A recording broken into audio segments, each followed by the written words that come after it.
नमस्कार मित्रांनो. कालच्या लेक्चरमध्ये आपण इंट्रोडक्शन बघितलं होतं.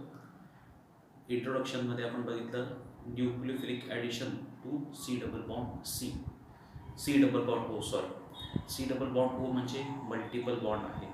मल्टिपल बॉन्डेड कंपाऊंड्स कोणकोणते असतात ते बघितलं आपण. त्यानंतर पुढे बघितलं आपण सी डबल बॉन्ड ओचं स्ट्रक्चर कसं आहे ते बघितलं. त्यानंतर आपण पुढे बघितलं mechanism, general mechanism of nucleophilic addition to C double bond O. किती स्टेपचं मेकॅनिझम होतं ते? 2 स्टेपचं मेकॅनिझम. ते मेकॅनिझम एकदा परत देऊ आपण. बघा मित्रांनो, हे आहे जनरल मेकॅनिझम कशाचं? Nucleophilic addition to C double bond C. किती स्टेपचं मेकॅनिझम आहे? 2 स्टेपचं मेकॅनिझम. पहिली स्टेप आहे स्लो रेट डिटरमाइनिंग स्टेप. काय होतं या स्टेपमध्ये? न्यूक्लियोफाईलचा अटॅक कोणावर होतोय? इलेक्ट्रोफिलिक कार्बनवर. हा न्यूक्लियोफाईलचे इलेक्ट्रॉन कोणाकडे जात आहे? कार्बनकडे जात आहे. म्हणजे हा इलेक्ट्रोफिलिक कार्बन आणि न्यूक्लियोफाईलमध्ये काय होणार आहे? बॉन्ड फॉर्मेशन होणार. ठीक आहे. आणि कार्बनकडे इलेक्ट्रॉन कोणाकडे जात आहे? ऑक्सिजनकडे जात आहे. आणि ऑक्सिजनवर कोणता चार्ज होतोय? Complete negative charge. ठीक आहे. ही झाली पहिली स्टेप. मित्रांनो, हा जो आपला इलेक्ट्रोफिलिक कार्बन आहे त्याच्यावर पॉझिटिव्ह चार्ज जेवढा जास्त असेल, म्हणजे तो जेवढा जास्त इलेक्ट्रो पॉझिटिव्ह असेल तेवढा हा न्यूक्लियोफाईल त्याच्यावर फास्ट अटॅक करणार. आणि जेवढा फास्ट अटॅक होणार तेवढा या रिएक्शनचा रेट कसा असणार आहे? जास्त असणार आहे. ठीक आहे. परत लक्षात घ्या काय सांगतोय मी. जेवढा हा कार्बोनिल कार्बनमधला इलेक्ट्रो पॉझिटिव्हिटी वाढेल तेवढा न्यूक्लियोफाईलचा अटॅक त्या ठिकाणी इझी होणार. आणि जेवढा अटॅक इझी होणार तेवढा रिएक्शनचा रेट कसा होणार आहे? फास्ट होणार आहे. ठीक आहे. हां, इथं हे जर आपला हा एक आपल्याला इंटरमिजिएट मिळाला आहे. तो जो इंटरमिजिएट आहे तो स्ट्रॉंग बेस आहे. तो बेस काय करत असतो? मग हायड्रोजन ॲब्स्ट्रॅक्ट करतो. सॉल्व्हंटमधून तो काय करणार आहे? हायड्रोजन ॲब्स्ट्रॅक्ट करणार आहे. ओ मायनसने हा एच ॲब्स्ट्रॅक्ट केला. हायड्रोजनने जाताना त्याचे इलेक्ट्रॉन कोणाकडे गेले? ऑक्सिजनकडे. ओ आणि एच काय तयार झाला? O H. आणि हा ओ एच मायनस बाहेर पडला. हे झालं मेकॅनिझम कशाचं? Nucleophilic addition to C double bond O. मित्रांनो, आपण बघतोय इलेक्ट्रॉनिक आणि स्टेरिक फॅक्टर. मेकॅनिझम दाखवण्यामागचा उद्देश हा होता की जेवढा हा कार्बन इलेक्ट्रो पॉझिटिव्ह असेल तेवढा न्यूक्लियोफाईलचा अटॅक इझी होणार, तेवढा रिएक्शनचा रेट हा वाढणार आहे. ओके. आता कोणकोणते फॅक्टर्स या कार्बनच्या इलेक्ट्रो पॉझिटिव्हिटीवर अफेक्ट करतात ते आपण बघूया. मित्रांनो, फळ्यावर एक कंपाऊंड दिसतोय. कंपाऊंडचं नाव आहे फॉर्मॅल्डिहाइड. बरोबर. हां, या कार्बोनिल कार्बनला कोणते ग्रुप अटॅचेस आहेत? हायड्रोजन आहेत मित्रांनो. दोघं हायड्रोजन आहेत. हायड्रोजन इलेक्ट्रॉन डोनेट करतात का?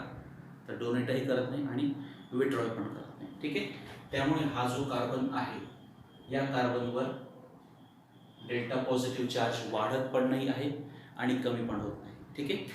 त्यामुळे हा जो कार्बोनिल कार्बन आहे हा कसा आहे? सफिशियंटली इलेक्ट्रो पॉझिटिव्ह आहे. त्यामुळे समजा आपण याच्यावर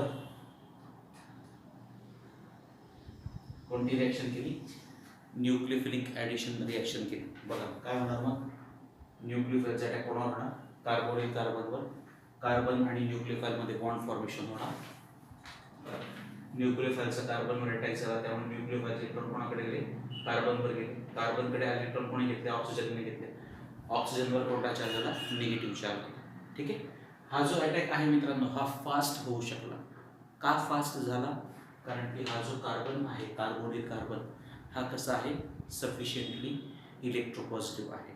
त्यामुळे ही स्पेसिस तयार झाली लगेच आणि पुढे लगेच तसं कन्व्हर्जन कशामध्ये होणार आहे? प्रोडक्टमध्ये होणार आहे. ठीक आहे. आता अजून एक एक्झाम्पल घेऊ आपण. या कंपाऊंडचं नाव आहे ॲसेटाल्डिहाइड. बरोबर. या आणि याच्यामध्ये काय फरक आहे? इथं दोघं हायड्रोजन्स होते. आता इथं एक हायड्रोजन आणि दुसरा कोणता ग्रुप आहे? CH3 ग्रुप म्हणजेच मिथिल ग्रुप आहे.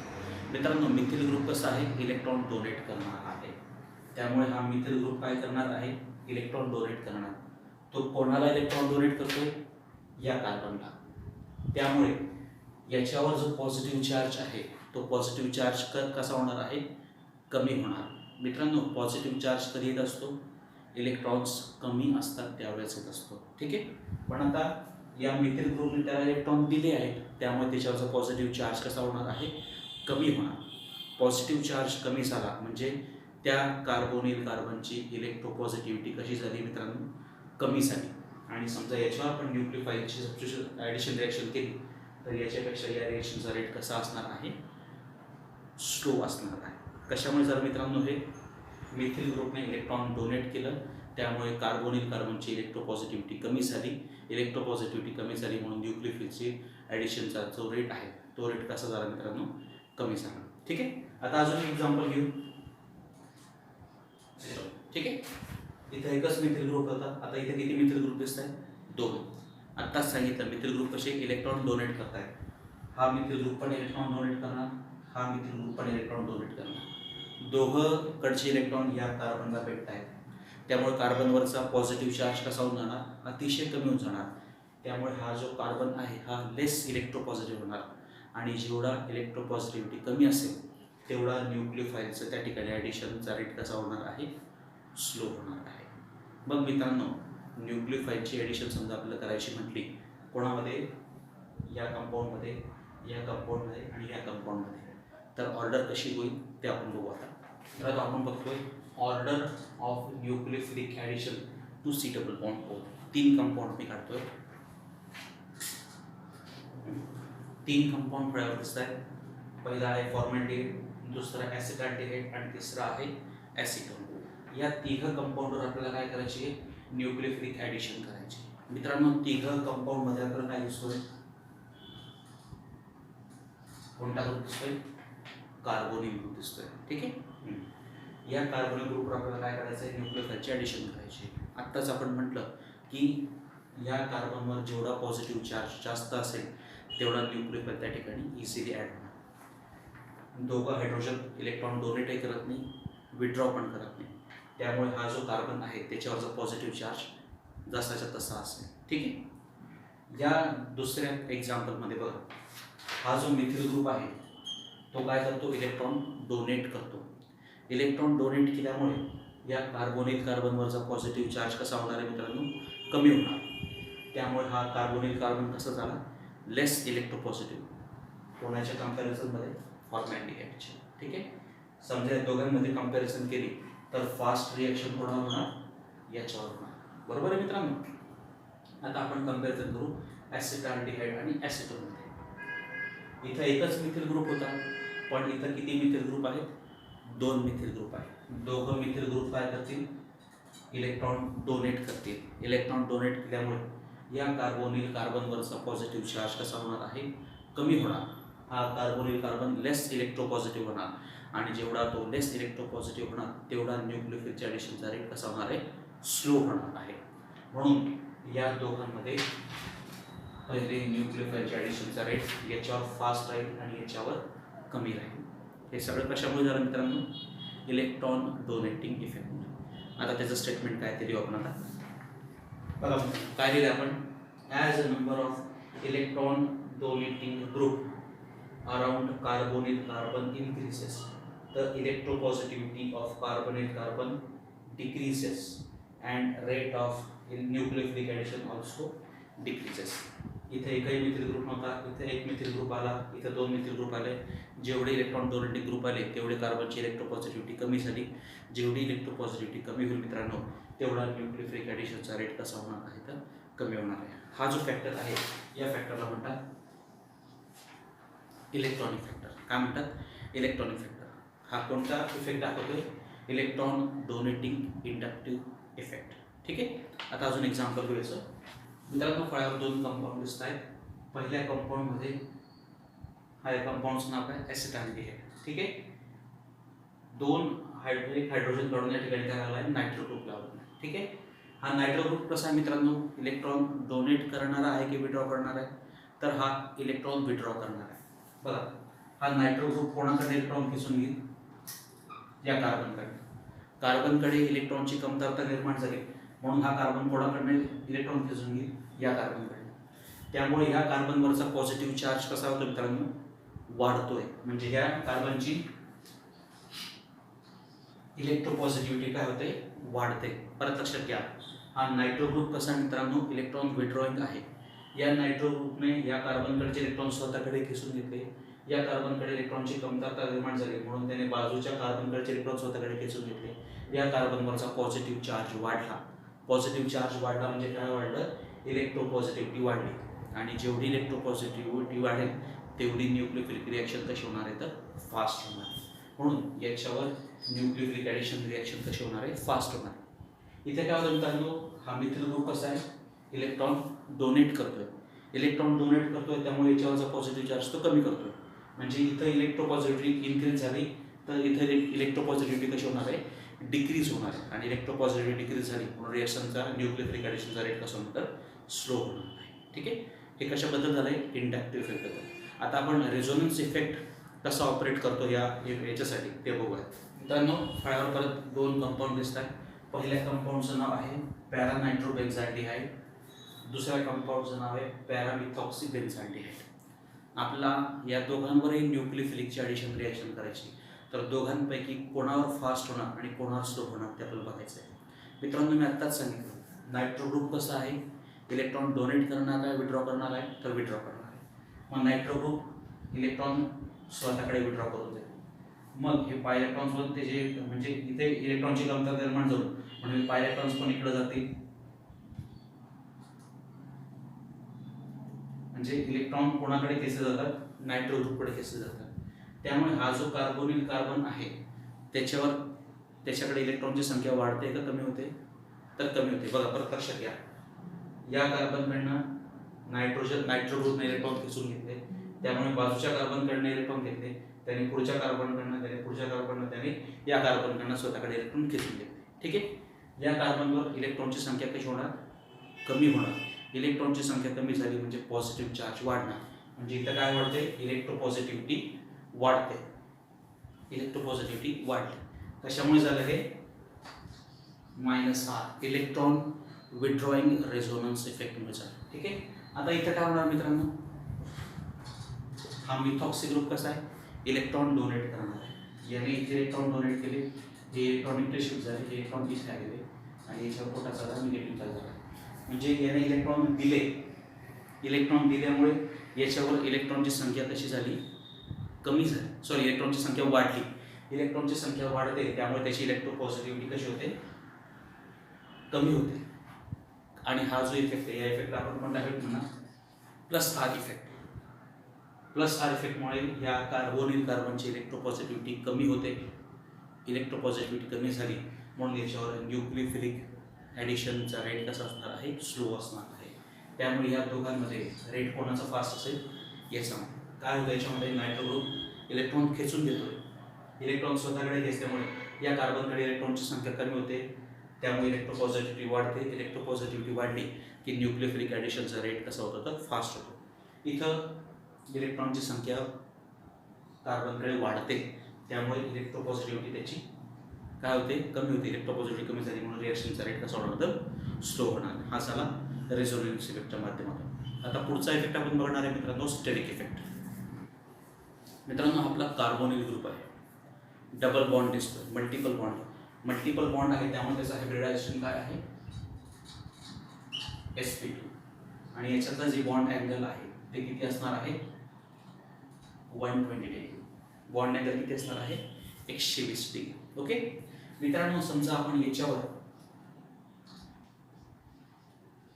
काय करतोय? आता न्यूक्लियोफाईलची ॲडिशन रिॲक्शन करतोय. न्यूक्लियोफाईलचे इलेक्ट्रॉन कोणावर अटॅक करणार? कार्बनवर. कार्बन आणि ऑक्सिजन मधला जो पाय बॉन्ड आहे तो ब्रेक होतोय आणि ते पाय इलेक्ट्रॉन्स कोणाकडे शिफ्ट होत आहे? ऑक्सिजनकडे शिफ्ट होत आहे. डबल बॉन्डचं कन्व्हर्जन कशामध्ये होतंय? सिंगल बॉन्डमध्ये. डबल बॉन्डचं कन्व्हर्जन सिंगल बॉन्डमध्ये होतंय म्हणून sp2चं कन्व्हर्जन कशामध्ये होणार? हायब्रिडायझेशनचे कन्व्हर्जन sp3 होणार. बघा तो कंपाऊंड कसा मिळणार? हा कार्बन.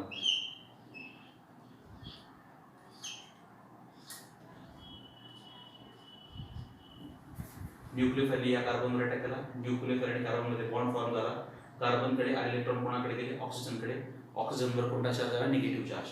इथे डबल बॉन्ड दिसतोय का? आता दिसत नाही. कोणत्या बॉन्ड झालं? Single bond. त्यामुळे sp2चं कन्व्हर्जन कशात झालंय? sp3 hybridisation. आणि याच्यातलं जे बॉन्ड अँगल आहे ते 120चं कन्व्हर्जन कशात झालंय?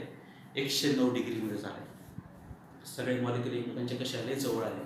मित्रांनो समजा इथं जर बल्की ग्रुप असेल हा न्यूक्लियोफाईल समजा मोठा असेल किंवा इतर सबस्ट्रेट मोठे असतील तर ही जी इंटरमिजिएट ट्रान्झिशन स्टेट आहे ती ट्रान्झिशन स्टेट कशी होईल, तिथं काय निर्माण होईल, खूप गर्दी निर्माण होईल आणि गर्दी निर्माण झाली की त्या ठिकाणी ती ट्रान्झिशन स्टेट कशी असते, अनस्टेबल असते आणि अनस्टेबल असेल तर ती रिॲक्शन प्रोसीड होणार का, नाही होणार.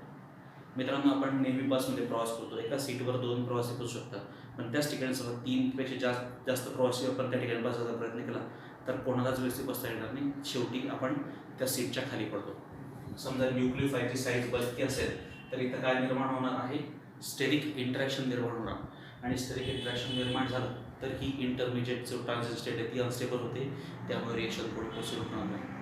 हा जो परिणाम आहे मित्रांनो, या परिणामाला आपण काय म्हणत असतो, स्टेरिक इफेक्ट. मित्रांनो, पहिलं आतापर्यंत आपण इंडक्टिव्ह इफेक्टचा परिणाम बघितला, रेझोनन्स इफेक्टचा इफेक्ट बघितला आणि आता काय बघितलं, स्टेरिक इफेक्टचा.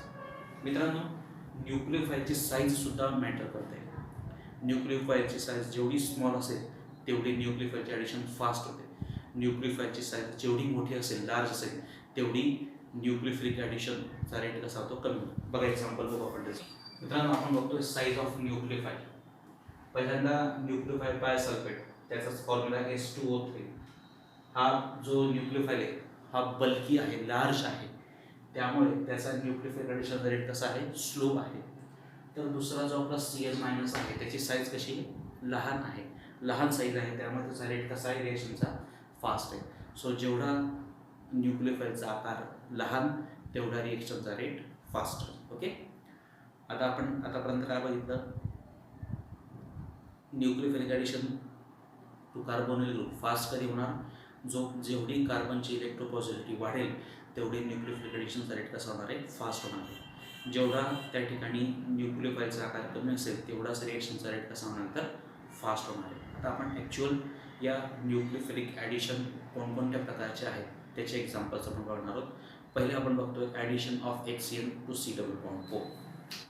मित्रांनो, आपण बघतोय ॲडिशन ऑफ HCl, हायड्रोजन सायनाइडची ॲडिशन आपण कशामध्ये करतोय, कार्बोनिल कंपाऊंडमध्ये करतोय. ठीक आहे, जनरल रिॲक्शन जी त्याची आपण बघा. मित्रांनो, addition of HCl to C+O. HCl आपण C+O मध्ये ॲड करतोय, आपल्याला प्रॉडक्ट काय मिळतोय, सायनोहेट्रिन हा प्रॉडक्ट मिळतोय.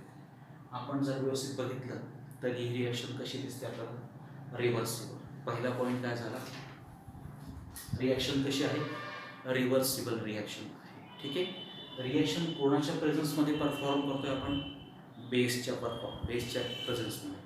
कारण आपण बघितलं आहे बेसचं काम काय आहे, बॅड न्यूक्लियोफाईलचं कन्व्हर्जन कशामध्ये करणं, गुड न्यूक्लियोफाईल. मग हा जो HCl आहे हा कसा आहे, पुअर न्यूक्लियोफाईल.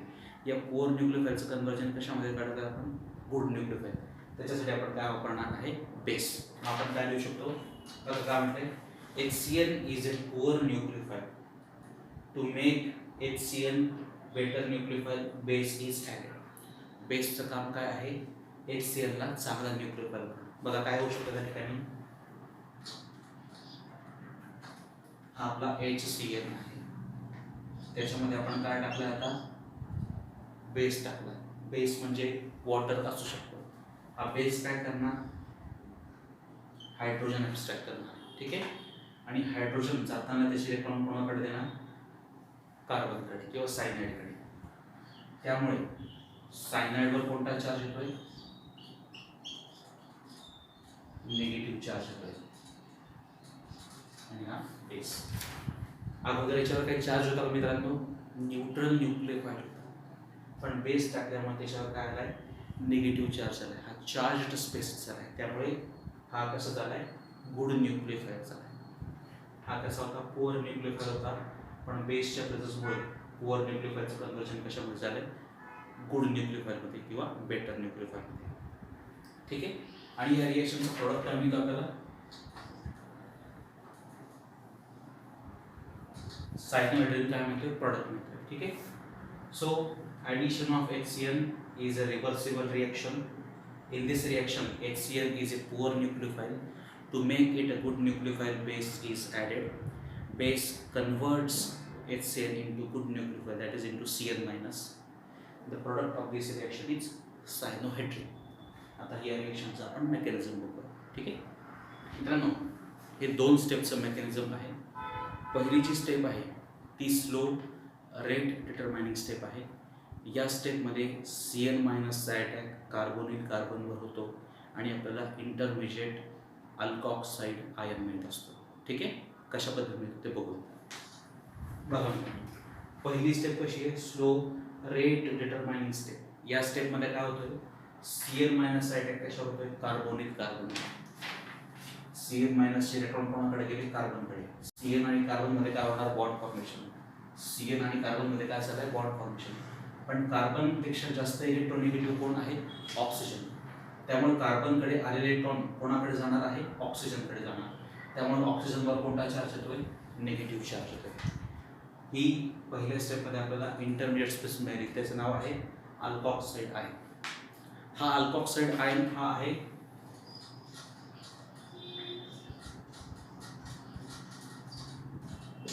हा काय मित्रांनो, स्ट्रॉंग बेस आहे. बेसचं काम काय असतं, हायड्रोजन ॲब्स्ट्रॅक्ट करणं. मग हा जो अल्कॉक्साईड आयन आहे हा सेकंड स्टेपमध्ये आपल्या HCl मधून H ॲब्स्ट्रॅक्ट करतो किंवा वॉटरमधून H ॲब्स्ट्रॅक्ट करतो आणि आपल्याला काय देत असतो, सायनोहायड्रेटचे प्रॉडक्ट देत असतो. ठीक आहे, ती स्टेप कशी आहे, सेकंड फास्ट. बघा मित्रांनो, सेकंड फास्ट स्टेपमध्ये हा जो अल्कॉक्साईड आहे हा अल्कॉक्साईड आयन HCl मधला H ॲब्स्ट्रॅक्ट करतो. O- आणि H काय तयार झाला, OH. आणि हायड्रोजन जाताना त्याचे इलेक्ट्रॉन कोणाकडे देतो, CN कडे देतो आणि म्हणून त्याच्यावर कोणता देतो, CN-. आणि आपल्याला काय मिळतोय, सायनोहायड्रेट. सो मित्रांनो, addition of HCl is a reversible reaction. This reaction is carried out in presence of base. The base is used to convert poor nucleophile into a good nucleophile. It is a two-step reaction. In the first step, nucleophile CN- attacks on the carbonyl carbon and forms the intermediate alkoxide ion, which is a slow rate determining step. In the second fast step, the alkoxide ion, which is a strong base, will abstract the hydrogen either from HCl or from protic solvent water to give our final product cyanohydrin along with the generation of new Cl-. Okay, so friends, this is all about the addition of HCl to C double bond O. Thank you.